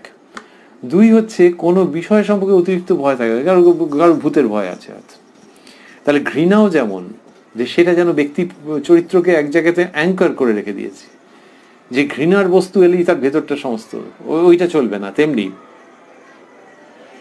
ভয়, কোনো একটা ব্যাপারে ভয়, সেটাও যেন তোমাকে আটকে না রাখে, সেটার ঊর্ধ্বে উঠতে হবে, যেভাবেই হোক সেটার ঊর্ধ্বে উঠতে হবে। লজ্জা ঘৃণা ভয়। তারপর বললেন জাতি অভিমান, যে কে কোন জাতের, কেউ ব্রাহ্মণ, কেউ এই কেউ ওই, এবং সেটার জন্য অহংকার আছে তার। ব্রাহ্মণের থাকতে পারে, আরেকজন কেউ বলে আমাদের ক্ষত্রিয় বংশে জন্ম, আমরা বীরের বংশ, এরকম বললে তাহলে ব্রাহ্মণের ধর্ম পালন করবেন, ক্ষত্রিয়ের অন্যরা তাদের ধর্ম পালন করবেন, কিন্তু তার জন্য অভিমান অর্থাৎ অহংকার চুটে চলবে না। গোপন ইচ্ছা এসব পাশ। গোপন ইচ্ছা, যে পাঁচজনের সামনে বলা যাবে না, এটা কিন্তু ঈশ্বর লাভের ইচ্ছে নয়। ঈশ্বর লাভের ইচ্ছেকে তো সুপ্ত রাখতে বলাই হচ্ছে, গুপ্ত রাখতে বলা হচ্ছে, মন তুই দেখ আর আমি দেখি। কিন্তু জাগতিক ব্যাপারে গোপন ইচ্ছা, সেটা একজন মানুষকে কিন্তু তার সাধন জীবনকে ব্যাহত করবে। গোপন ইচ্ছা নানান রকমের তো হতে পারে, তা সেইটে তার জীবনকে যত বেশি গূঢ় গোপন তার ইচ্ছে থাকবে, তত সাধন জীবন ব্যাহত হয়ে যাবে, যেহেতু ওই ব্যক্তির ওই দিকে আকর্ষণ ঘন ঘন ঘন ঘন যাবে। কারো যদি বাড়ি করবার একটা ইচ্ছে থাকে, কাউকে সে মুখে বলেনি, কিন্তু ভেতরে ভেতরে ইচ্ছে আছে যে বাড়ির যারা মানুষজন, পরিবারের মানুষজন, তাদের খুব অসুবিধা হচ্ছে, বাড়ি করবার একটা ইচ্ছে আছে, কিন্তু সেটা গোপনে রাখতে হবে। গোপনে না রাখলে পাঁচজনকে যদি বলি অশান্তি হতে পারে, তারাই বলবে তাহলে কবে হবে কবে হবে এইসব, কিন্তু গোপনে রেখে এগোচ্ছি, এর মধ্যে তো অসুবিধা কিছু নেই। অসুবিধা হচ্ছে ওইটাই যে আমি করব ওইটা, এই চিন্তাটা যত যাবে এবং গোপন ইচ্ছার দিকে, তত ওই ব্যক্তির মনটা ঈশ্বরের দিক থেকে বিক্ষিপ্ত হবে। তাহলে কি এই গোপন ইচ্ছা রাখবে না, সবাইকে বলে বেড়াবে না? গোপন ইচ্ছাটা রাখবে, কিন্তু সেইখানে উপযুক্ত কারণেই ঈশ্বরকে নিয়ে আসবে, যে এই ইচ্ছেটা রয়েছে, এর মধ্যে কামনা বাসনার জায়গাটাকে সংযুক্ত করা নেই, কিন্তু বাড়ির লোকেদের যাতে ভালো হয়, they deserve a better accommodation, তো সেইটির জন্য চেষ্টা করা, এবং সেটা ঈশ্বরের ইচ্ছে হলে হবে। তার ইচ্ছের উপরে নির্ভর করে এই ইচ্ছেটাকে পোষণ করা, যে যদি সব দিক সুবিধা হয়ে যায় তাহলে ওইটা করা যেতে পারে। এই যে মুহূর্তে ঈশ্বরের ইচ্ছাকে এই প্রসঙ্গের মধ্যে একজন ব্যক্তি নিয়ে আসবে, তখনই সমস্তটা সাবলীল হয়ে যাবে, গ্রন্থি খুলে যাবে, এবং কোট আনকোট গোপন ইচ্ছা সাধন পথের অন্তরায় হবে না।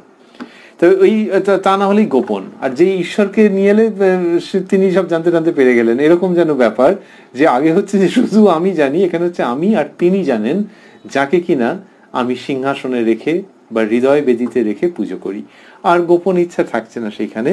তো শ্রীরামকৃষ্ণ বলছেন যে এইগুলো লজ্জা, ঘৃণা, ভয়, জাতি, অভিমান, গোপন ইচ্ছা, এসব পাশ মানে বন্ধন, এসব গেলে জীবের মুক্তি হয়। পাশবদ্ধ জীব, পাশ মুক্ত শিব। কিরম সুন্দর করে সব বলছেন। তার মধ্যে এই বাংলা ভাষাকে কত রকম ভাবে তো তিনি ব্যবহার করেছেন। একটু আগে যেটি আমরা শুনলাম, লজ্জা, ঘৃণা, ভয় তিন থাকতে নয়, এই শ্রীরামকৃষ্ণের ব্যবহৃত বাক্য, শ্রীরামকৃষ্ণের উদ্ভাবিত বাক্য। আবার বলেছেন ধ্যান করবে মনে কোণে বনে। কিরকম সুন্দর ছন্দে ছন্দে বলা, জীবনকে সঠিক ছন্দে ফিরিয়ে নিয়ে আসা, সেই তিনিই বলছেন এই সমস্ত কথা। এবং এখানে একটু আগে আমরা শুনলাম, বললেন যে লজ্জা, ঘৃণা, ভয় তিন থাকতে নয়। আবার এখানে বলছেন পাশবদ্ধ জীব, পাশ মুক্ত শিব। কি সুন্দর যে পাশ ব্যাপারটা আছে, কিন্তু ওই একটা শব্দ এদিক ওদিক করে দাও না, রিপ্লেস করে দাও না, প্রতিস্থাপিত করে দাও, বদ্ধর জায়গায় মুক্ত বসাও, তাহলেই জীব থেকে শিব। পাশবদ্ধ জীব, পাশ মুক্ত শিব।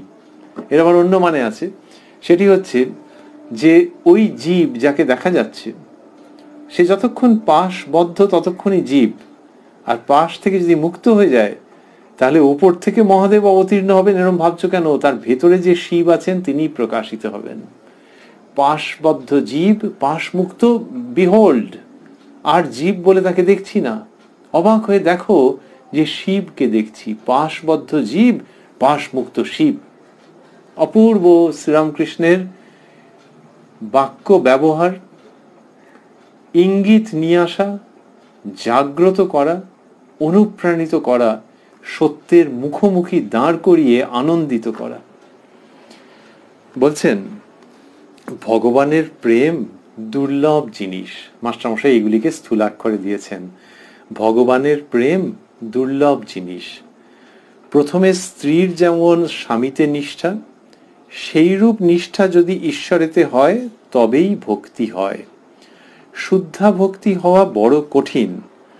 ভক্তিতে প্রাণ মন ঈশ্বরেতে লীন হয়। বললেন ভগবানের প্রেম দুর্লভ জিনিস। প্রথমে স্ত্রীর যেমন স্বামীতে নিষ্ঠা, সেইরূপ নিষ্ঠা যদি ঈশ্বরেতে হয় তবেই ভক্তি হয়। অন্যত্র বলেছেন তিন রকমের টান, সেটির কথা বলেছেন। এখানে বলছেন যে স্ত্রীর যেমন স্বামীতে নিষ্ঠা, সেইরূপ নিষ্ঠা যদি ঈশ্বরেতে হয় তবেই ভক্তি হয়। ঈশ্বর লাভ কথাটি বলছেন না, কিন্তু বলছেন ভক্তি হয়।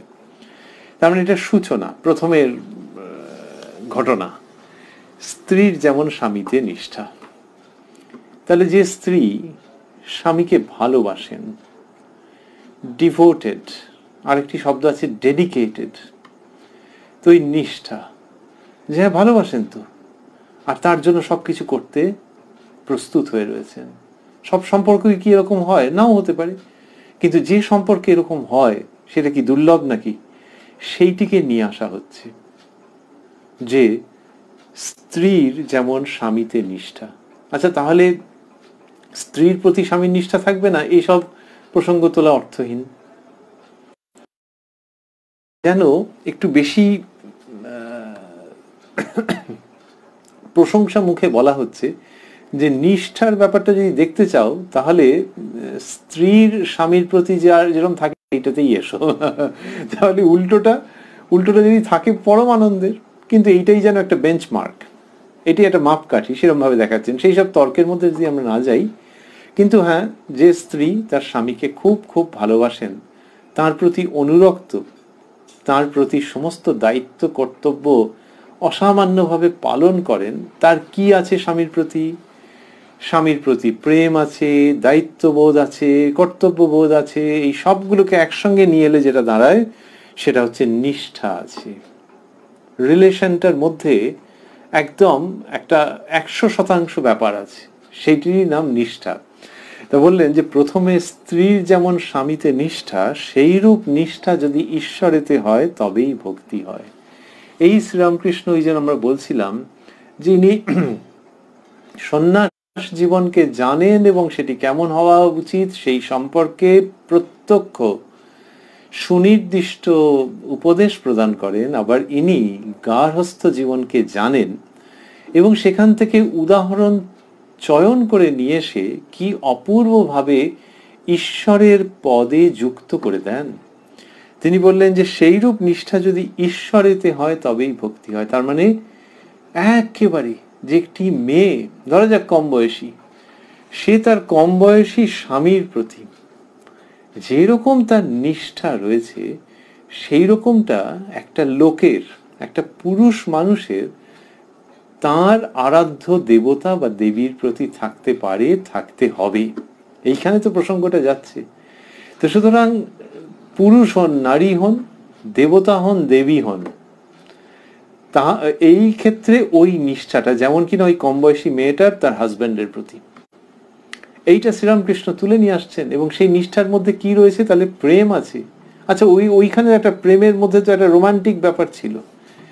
রোমান্টিক ব্যাপার ছিল মানে আকর্ষণ। তো এবার সেই আকর্ষণটা যত শুদ্ধ হবে ততই ভালো, সবাই জানে। ঈশ্বরের প্রতি সেই রকম একটা আকর্ষণ যে তাকে না দেখতে পেলে থাকা যাচ্ছে না, তার সঙ্গ লাভ না করতে পারলে থাকা যাচ্ছে না, তিনি যদি চোখের সামনে না থাকেন তাহলে জীবনের সমস্ত মাধুর্য ছত্রভঙ্গ হয়ে যাচ্ছে। এই যে আকর্ষণ, এই যে প্রেম, আর তার সঙ্গে ওই যে তার প্রীতির কাজ করতে হবে, তার যে রঙের ফুলে পুজো করতে হয়, যে করেই হোক সেই রঙের ফুল আনতে হবে, সেই ফুলটি আনতে হবে, বা ওই রঙের ফুল আনতে হবে। তাকে যেরকম ভাবে আমি সামান্য হলেও ভোগ নিবেদন করে থাকি, ও শরীরের জ্বর জারি, শরীর ভালো মন্দ যাই থাকুক না কেন, সেটি নিবেদন করব তাকে। এই নিষ্ঠা, এই নিষ্ঠা। আর কি? আর হচ্ছে তিনি যেমনটি চান আমি তেমনটি হয়ে উঠব। তিনি যেমনটি চান, তার মানে সেরকম সেজে গুজে উঠতে হবে, সেটা সাংসারিক অর্থে হতে পারে। আর এখানে হচ্ছে যে তিনি যে যা চান, শ্রীরামকৃষ্ণ বলছেন যে ঈশ্বর সত্যানুরাগ চান, যে সত্যের প্রতি একজন নিষ্ঠাবান বা নিষ্ঠাবতী থাকবেন, এইটা তার চাওয়া।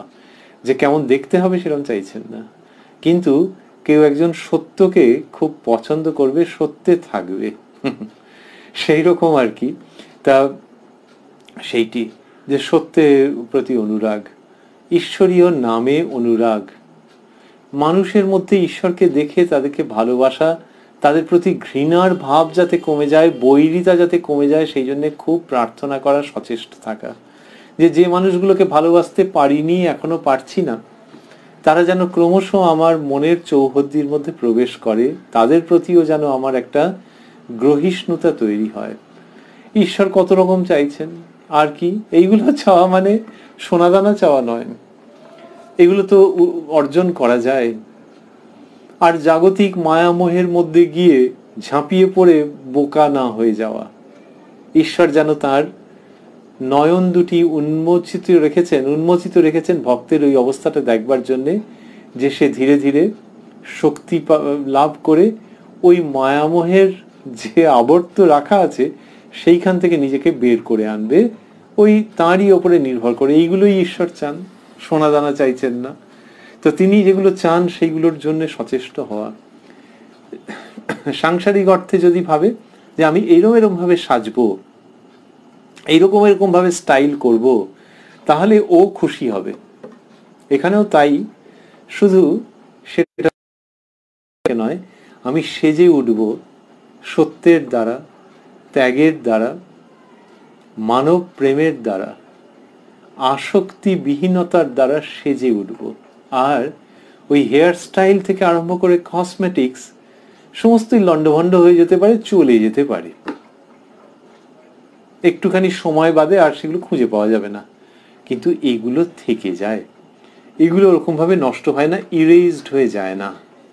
সেইভাবে সেজে ওঠা কিন্তু একটা কসমেটিক পরিবর্তন নয়, ভেতরের পরিবর্তন। কেন? তিনি চান বলে, সেই পরম প্রেমাস্পদ চান বলে। স্ত্রীর যেমন স্বামীতে নিষ্ঠা, শ্রীরামকৃষ্ণ বলছেন সেইরূপ নিষ্ঠা যদি ঈশ্বরেতে হয় তবেই ভক্তি হয়। তার মানে ওগুলো বাড়তে থাকে তখন।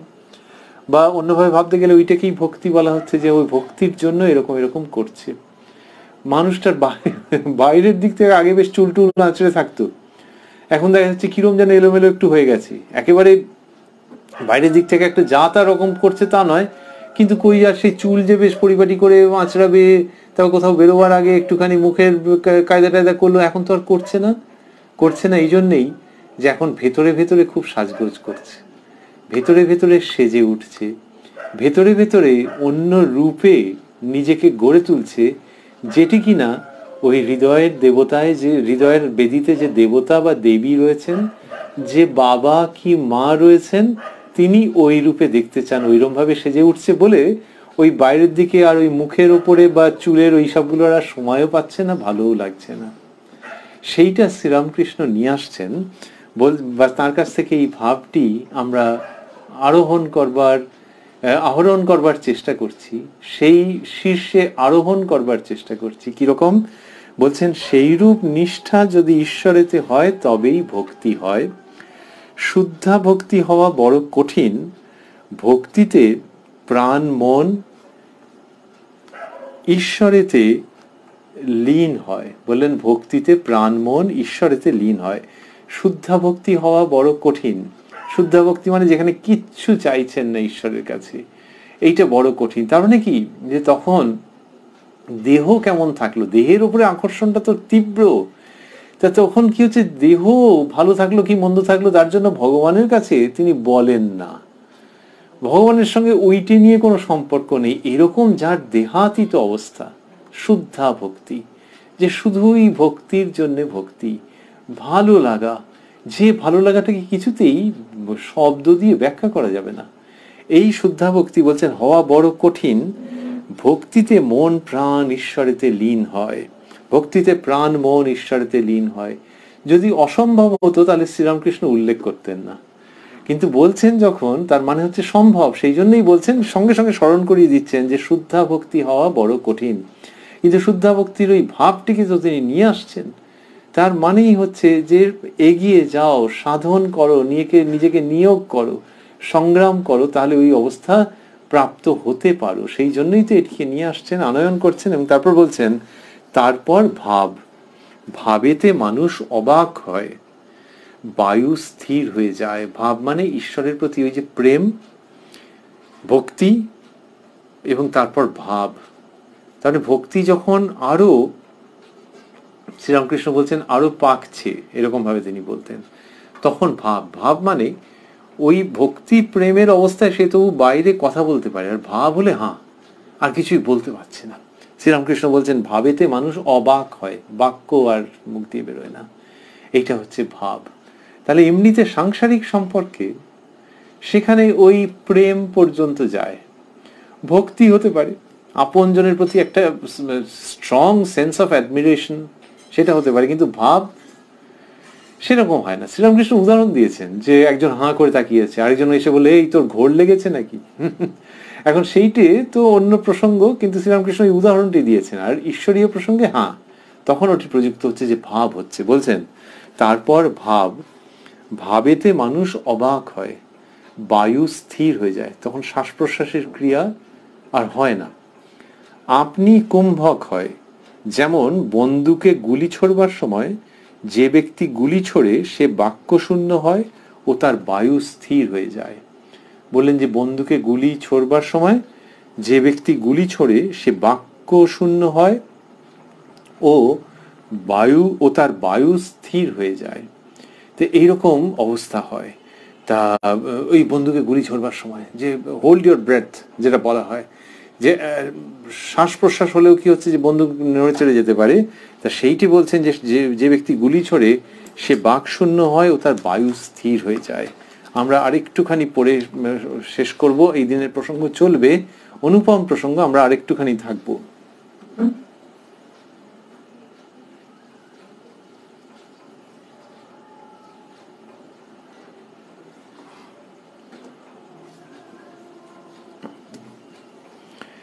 বলছেন প্রেম হওয়া অনেক দূরের কথা, চৈতন্যদেবের প্রেম হয়েছিল। ঈশ্বরে প্রেম হলে বাহিরের জিনিস ভুল হয়ে যায়। তা বললেন যে প্রেম হওয়া অনেক দূরের কথা, চৈতন্যদেবের প্রেম হয়েছিল।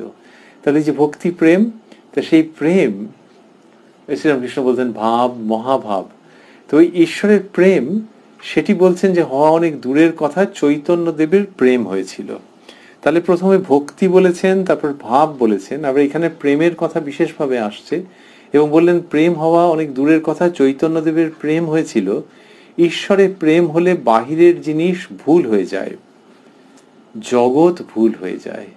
তাহলে একটা ভক্তি, একটা sense of attraction and admiration, তারপরে ভাব, তারপরে প্রেম। প্রেম শব্দটিকে শ্রীরামকৃষ্ণ নিজস্ব গুরুত্বে আলাদাভাবে স্থাপন করছেন। আমরা অনেক সময় প্রেম ভক্তি বলে ফেলি, কিন্তু শ্রীরামকৃষ্ণ এবার প্রেমের যে জায়গাটিকে সেটিকে আরো উচ্চে স্থাপন করে তার মতো করে এই টার্মিনোলজিকে এগিয়ে নিয়ে যাচ্ছেন এবং বললেন ঈশ্বরে প্রেম হলে বাহিরের জিনিস ভুল হয়ে যায়, জগৎ ভুল হয়ে যায়, নিজের দেহ যে এত প্রিয় জিনিস তাও ভুল হয়ে যায়। এইটি প্রেমের লক্ষণ, যে তখন আর দেহের প্রতিও নজর থাকছে না, নিজের দেহ সেটিও ভুল হয়ে যাচ্ছে। অর্থাৎ তখন আর ওই ভালো থাকা মন্দ থাকা এই সমস্ত কোনো ভাব তার ওই রকম থাকছে না, তখন সেই দেহবোধ লুপ্ত হয়ে যাচ্ছে। এরপর শ্রীরামকৃষ্ণ গান গাইবেন।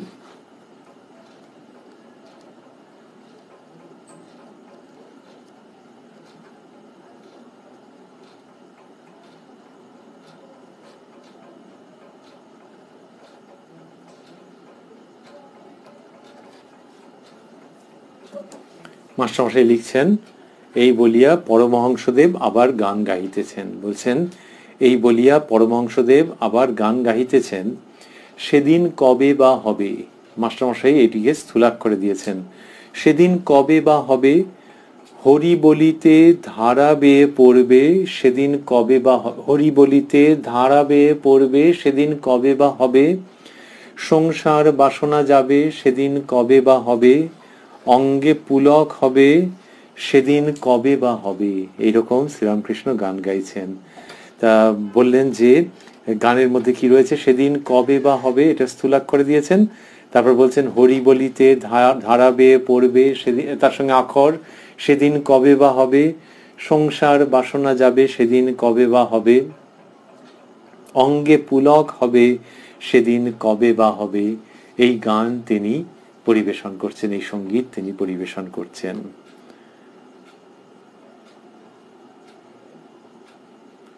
এটি শুনতে শুনতেই, এটি স্মরণ করতে করতেই আমরা আজকের প্রসঙ্গ শেষ করব। আমরা রয়েছি উদ্বোধন কার্যালয়ে প্রকাশিত শ্রী শ্রী রামকৃষ্ণ কথামৃতের 301 পৃষ্ঠায় আমরা সবে প্রবেশ করেছি।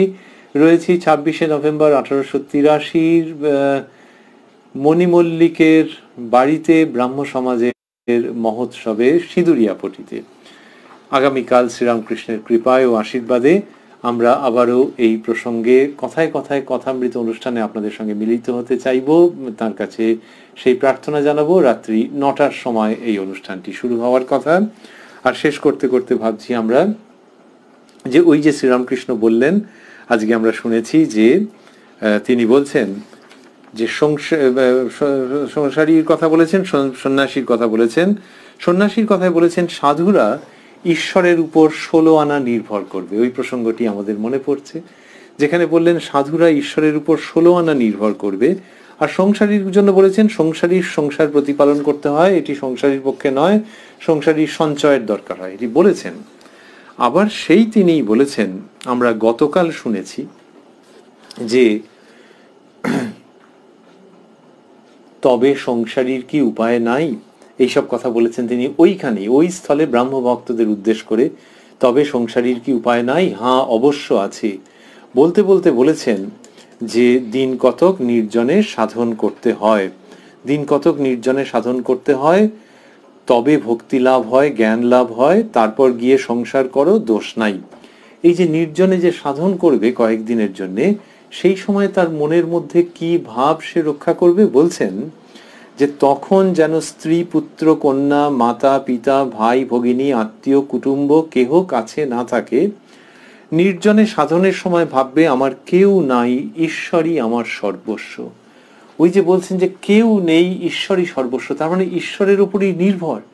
আর এই যে এখানে বললেন যে সাধুরা ঈশ্বরের উপর 16 আনা নির্ভর করবে, আর শ্রীরামকৃষ্ণ এখানে বলছেন যে ওই নির্জনে গিয়ে যে কটা দিন তুমি থাকবে, যে অল্প সময় থাকলে, হয়তো সীমিত সময় থাকলে, তখন মনে মনে ভাববে যে আমার আর কেউ নাই, আমার কেউ নাই, ঈশ্বরই আমার সর্বস্ব। এইখানে তিনি গৃহী জীবনের মধ্যে ওই সন্ন্যাসের ভাব, অন্যতম মূল ভাবটিকে কি সুন্দরভাবে প্রবাহিত করে দিচ্ছেন গৃহীর কল্যাণের জন্য। তার গৃহস্থাশ্রমকে বিপর্যস্ত করছেন না, কিন্তু ওই সন্ন্যাস আশ্রমের অধ্যাত্ম রসে সঞ্জীবিত করছেন। আবার এই যে নির্জনে থাকবে কতদিন, সেটি আমরা গতকাল শুনেছি। যদি তিনি বলছেন যদি বলো কতদিন সংসার ছেড়ে, যদি বলো কতদিন সংসার ছেড়ে নির্জনে থাকবো, তা একদিন যদি এইরকম করে থাকো সেও ভালো, 3 দিন থাকতে পারলে আরো ভালো, একদিন যদি এরকম করে থাকো সেও ভালো, 3 দিন থাকলে আরো ভালো, বা 12 দিন, 1 মাস, 3 মাস, 1 বৎসর, যে যেমন পারে। সুতরাং ওখানে ওই টাইম ফ্রেমটাকে ওপেন এন্ডেড রেখেছেন, যে যে যেরকম পারবে। তার মানে ইঙ্গিত রইল যে কেউ কেউ আরো বেশি করে পারবে ওই নির্জনে থাকা, আরো ইঙ্গিত রইল আরো নির্জনে থাকতে থাকতে মনটা তৈরি হয়ে যাবে, তখন সংসারের মধ্যে এসেও ভেতরে ভেতরে ওই নির্জনতা তৈরি করে নিতে পারবে। এবং সেই নির্জনতার মধ্যে কি ধ্বনি উত্থিত হচ্ছে আমার কেউ নাই, ঈশ্বরই আমার সর্বস্ব। এইরকম একটা মাধুর্যপূর্ণ, অনুপম, শক্তিশালী ঈশ্বর নির্ভরতার বাণী শ্রীরামকৃষ্ণ এনে দিচ্ছেন গৃহীদের কাছে। আর আজকে আমরা যা শুনছি তার মধ্যে তিনি বললেন সাধুরা ঈশ্বরের উপর 16 আনা নির্ভর করবে। গৃহস্থাশ্রম এবং সন্ন্যাস আশ্রমকে অপূর্বভাবে সব প্রেমে সব বেগে তিনি কাছাকাছি আনছেন। He is making an interaction, he is making one passage possible between these two ashramas. এবং যে প্যাসেজ বলছি, তখন স্বামী ব্রহ্মানন্দজি মহারাজের কথা মনে পড়ছে। শ্রীরামকৃষ্ণের মানস পুত্র তিনি, রাজা মহারাজজি, তিনি কথামৃতকার মাস্টারমশাইকে বলেছিলেন, তার নিজেরই তো মাস্টারমশাই তুল্য তিনি, বলে মাস্টারমশাই নামটি নিয়ে বলেছিলেন, মাস্টারমশাই ঠাকুর এ যুগে একটা ব্রিজ তৈরি করে দিয়ে গেছেন, ইংলিশে বলেছিলেন, একটা ব্রিজ তৈরি করে দিয়ে গেছেন, শিবলোক আর জীবলোকের মধ্যে একটা ব্রিজ তৈরি করে দিয়ে গেছেন ঠাকুর। আমরা কথামৃত পড়তে পড়তে দেখছি যে সত্যি সত্যি সেই ব্রিজ, যে গৃহস্থ মানুষের কাছে তিনি যা বলছেন তার মধ্যে কিন্তু সন্ন্যাস আশ্রমের কথা থাকছে, এবং সেটা শুধু সন্ন্যাস আশ্রমের প্রসঙ্গেই নয়, সেটি হচ্ছে সেই পরমার্থ লাভের প্রসঙ্গে, যে যেন বলা যে my dear householder, you are not really missing anything, তুমি যদি লেগে পড়ে থাকো তাহলে সব হবে, সব হবে, সব হবে, এটি তিনি করছেন। আর ওই যে স্বামী ব্রহ্মানন্দজি বলছেন যে শিবলোক আর জীবলোকের মধ্যে ব্রিজ তৈরি করে দিয়ে গেছেন। মাস্টারমশাই কথামৃততে যা দিচ্ছেন চারটি শব্দের মধ্যে দিয়ে সেই ব্রিজের স্বরূপ আমরা দেখতে পাচ্ছি। ব্রহ্মানন্দজি তো এইসব প্রসঙ্গতেই আনন্দ করেছেন এবং উল্লেখ করেছেন। শ্রীরামকৃষ্ণ বললেন পাশবদ্ধ জীব, পাশমুক্ত শিব। তার মানে এখানেই, এই অফিসে, এই বাজারে, এই মন্দিরে, এই রান্নাঘরে, যিনি যেখানেই থাকুন না কেন, তার মধ্যের যে শিব স্বরূপ, এইটির কথা বলা হচ্ছে। ওটা তো একটা স্বরূপ, সেইটির কথা বলা হচ্ছে যে পাশবদ্ধ জীব, পাশমুক্ত শিব। তার মানে যিনি যেখানে থাকুন না কেন, যদি ওই পাশগুলো, ওই বন্ধনগুলোকে তিনি অতিক্রম করে যান, ওগুলোকে যদি ছেদন করেন, তাহলে ভেতরে সেই শিব স্বরূপ প্রস্ফুটিত হয়ে উঠবে। সুতরাং যখন বলছেন এত সহজে, এত দ্রুত এক নিঃশ্বাসে বলা যে পাশবদ্ধ জীব, পাশমুক্ত শিব, তখন মনে হচ্ছে যে হ্যাঁ, ওই ব্রিজটা খুব দেখতে পাওয়া যাচ্ছে। ব্রিজটা যে বিশাল লম্বা তাও যেন নয়, এই ব্রিজটা দিয়ে সত্যি অতিক্রম করে একদিক থেকে আরেক দিকে যাওয়া যায়, জীবত্ব থেকে শিবত্বে উপনীত হওয়া যায়। শ্রী শ্রী রামকৃষ্ণ কথামৃত অধ্যয়ন করতে করতে আমরা শ্রীমৎ স্বামী ব্রহ্মানন্দজি কথিত সেই ব্রিজের কথা স্মরণে রাখছি, শ্রীরামকৃষ্ণকে হৃদয়ে স্থাপন করছি, আর ভাবছি তাঁর ওই অমৃত বাণী, যে বাণীর মধ্যে দিয়ে অবশ্যই ভবিষ্যতের সম্ভাবনা থাকছে, অনুপ্রেরণা থাকছে এবং অতি অবশ্য আশীর্বাদ থাকছে, যেখানে তাঁর শ্রীমুখ থেকে উচ্চারিত হচ্ছে এই কথামৃত যে পাশবদ্ধ জীব, পাশমুক্ত শিব। ওং নিরঞ্জনং নিত্যমনন্ত রূপং ভক্তানুকম্পাধৃত বিগ্রহং বৈ ঈশাবতারং পরমেশমিদ্যং তং রামকৃষ্ণং শিরসা নমামঃ। প্রাণারাম প্রাণারাম প্রাণারাম প্রাণারাম প্রাণারাম প্রাণারাম। কি যেন লুকানো নামে তাই মিষ্ট এত তব নাম। প্রাণারাম প্রাণারাম প্রাণারাম প্রাণারাম প্রাণারাম প্রাণারাম।